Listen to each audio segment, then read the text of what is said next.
Absolutely. So with our last 15 minutes or so here, I want to shift gears a little bit more to a bit more direct marketing style copywriting. I originally hit you up, and it took me months to get this on the books for this meeting, but I originally hit you up because I wanted to talk about link building outreach because I think it's something that it's still a necessity of SEO, right?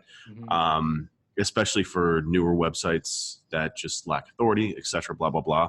But it's something that's gotten so commoditized, so spammed out.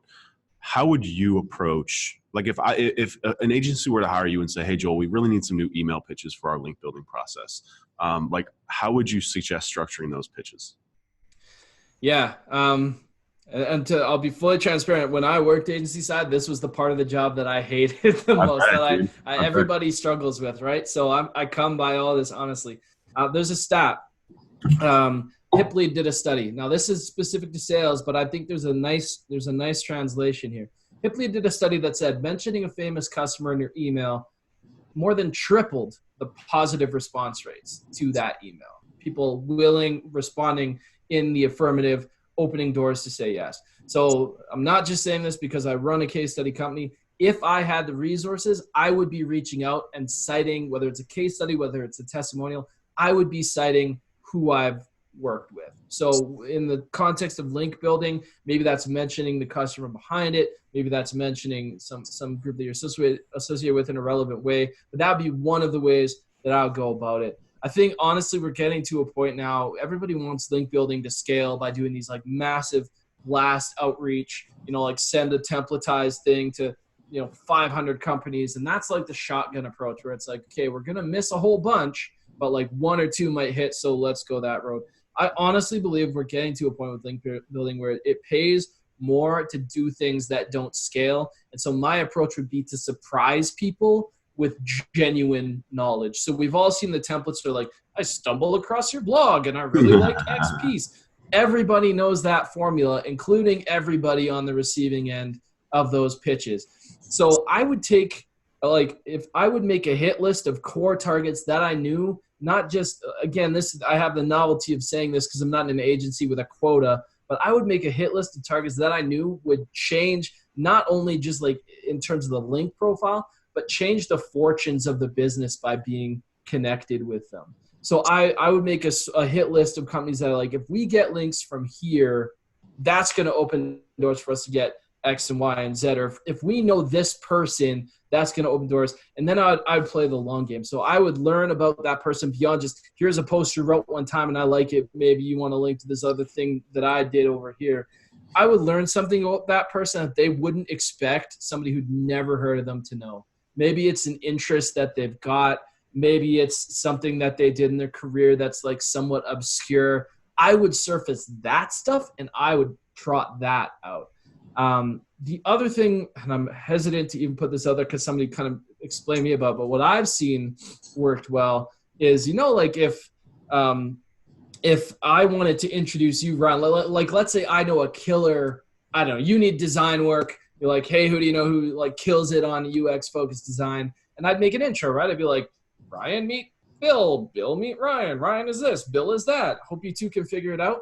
I would almost try that approach where it's like, hey, X journalism or like X company, this is X person within this company. X person is doing some really cool stuff. And I think you guys might be naturally aligned here. And it might just, I just think it might be cool for you guys to meet each other and to know about each other and know what the other person is doing. I would treat it almost more like an introduction of like, hey, you're two people doing really neat stuff in the same space without even like the direct pitch of like, here's a link to the thing. And then I'd follow up that way. Because I think that also mentally triggers like, who wants to be the asshole who doesn't respond to an introduction?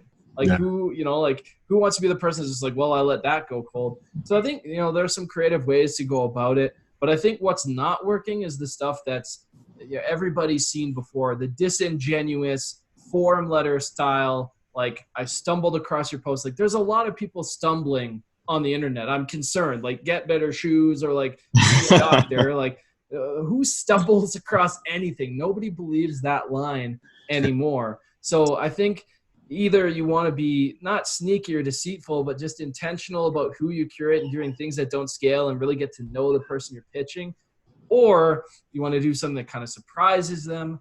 But like the traditional ads are like, I think this would be great for your audience. Like 99% of the time you're wrong. It has nothing to do with my audience.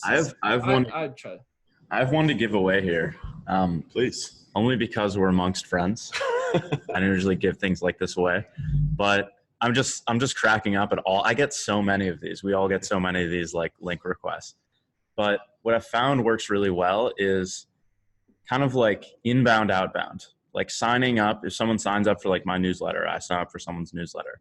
And then a newsletter comes that's actually relevant and you have something to say to it that prompts like something and ends up in a link or a guest post or whatever, then it's like totally in line. Someone's always generally going to read if there's like a corporate blog or something, they generally read the responses to that outbound communication. So if like, it's almost like they started it, you know what I mean? That's what I found works well for myself. Yeah. And for me, just for me, for link building, it's always been number one is kind of like you said, is staying away from the shit that, you know, everyone's doing, right? The thing about the SEO marketing space is once like one little secret gets out, like it gets beaten to death overnight. Overnight. I'll literally get an email from Pakistan the next day of like asking me to use my exact same pitch. I'm like, damn, dude, that came out yesterday.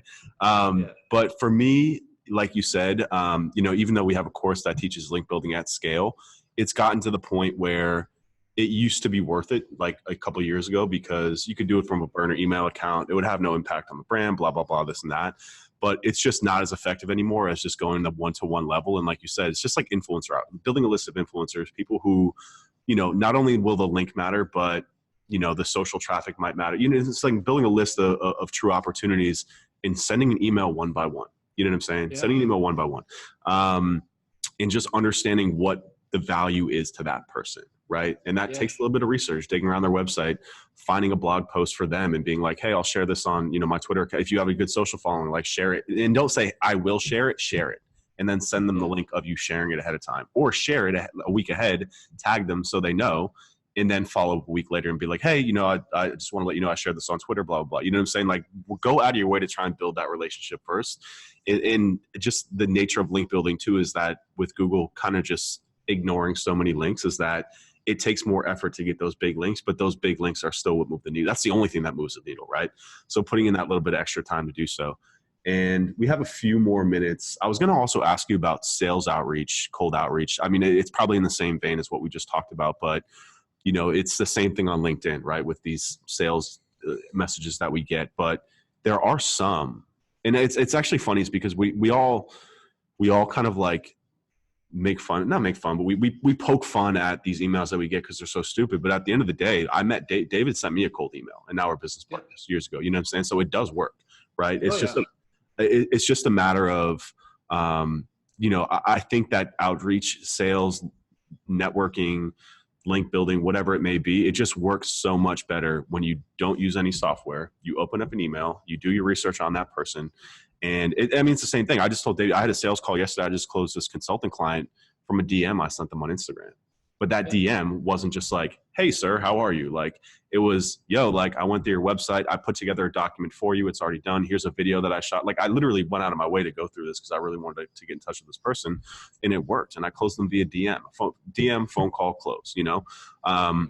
These things do work, but like with the level of automation that we have, there's so much to be said about putting in the personal time, especially when people know that you're busy. They appreciate it. They respect it.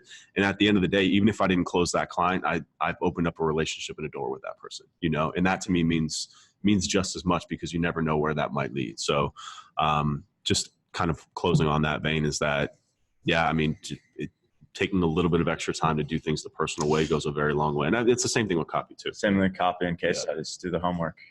Yeah, I think two things I would say too, going back to the conversation on link building, because this is something I can't believe more companies don't do. And we're starting to, like, for a case study by now, we're starting to focus on improving our organic search and all that. And one of the things we're going to do is like, why, you know, to me, link building has always felt like swimming upstream. Like you're fighting the natural behavior of what people do. Whereas like, I like to jujitsu things, like take the things people are already doing and use those to your advantage. So what does every sad little intern writing content at an agency need for their posts? Stats. everybody wants to cite a study. Everybody wants to have a metric. Everybody wants to be able to point to something that's a trend or whatever. I do not understand, given how cheap the tools have become and how accessible it's become, why more companies don't do primary research, like sending out a short survey, collecting feedback, and trotting out that metric and saying, hey, we did a study of X, Y, Z. That's like one of the – and publishing that and getting – because that's the easiest ask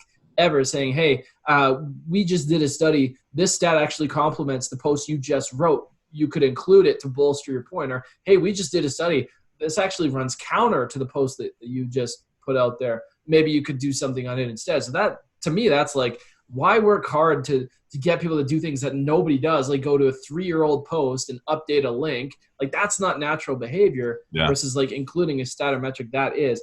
And then when I think back, like I off cold emails, like I'm a busy person, right? Like I don't give my time to just anybody. And these days I charge for it. I took on my mentorship. I've been asked for mentorship like 50 times. A 14-year-old kid sent me an email. I accepted. Now, what was the difference? Also, other people email me the things that I've said yes to. When I look back and it's like, what's the common denominator in the cold outreach that I respond to and like becomes a win for that person?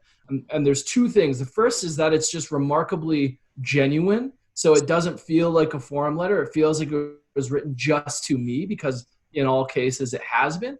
But the second is, when I look back, those people always share some aspect of their story, and they know enough about me by the time they're sending it to know that that's a story that clicks with me. Like, this kid knew that I was from Calgary.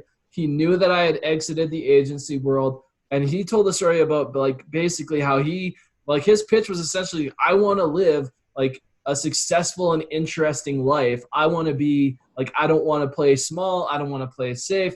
And I guarantee, if maybe he didn't, but like the things that I published on my own personal blogs have been about my journey into that and trying to find that. So he did his homework.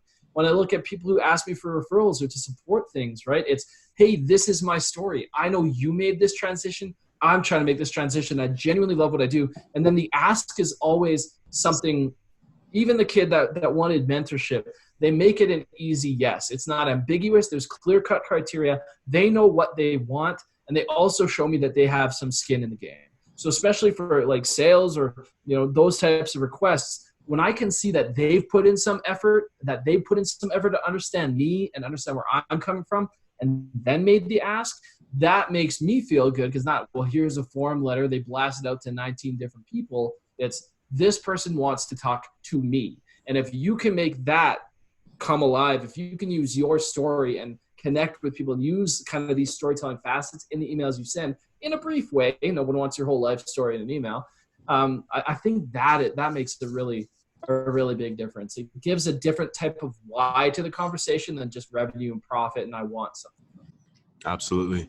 And that's it. You got any more questions for him? No.